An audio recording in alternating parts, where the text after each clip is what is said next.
cũng nói đến cái chuyện là cái chính sách độc tài đảng trị của Cộng sản. Speaking Vietnamese, Vu Tan Thuy talks with a co-host in Dallas as listeners call in to discuss everything from family life to politics and events in their homeland.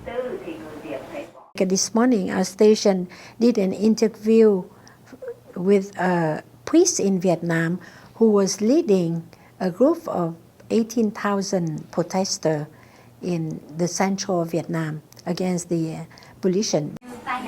She says the station offers programs on a wide range of subjects.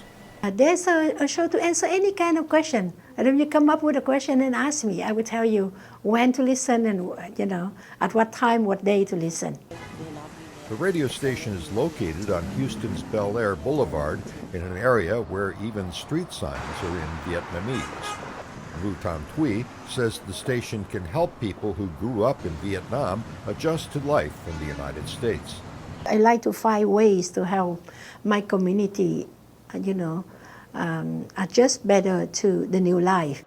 The core community began with refugees who fled Vietnam after the communist takeover of Saigon in 1975, but grew even larger as subsequent waves of immigrants came. And to me, the radio station is a way of helping the latecomers to catch up with the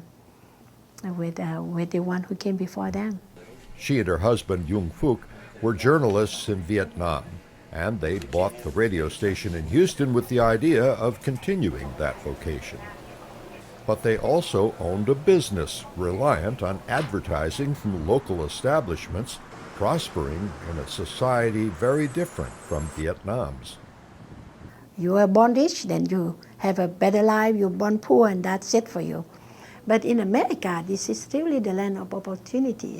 One problem they confronted was figuring out the size of the potential audience in a community where census figures may not be accurate. A lot of Vietnamese didn't fill out their census papers because we came from a country that had no trust of the authorities.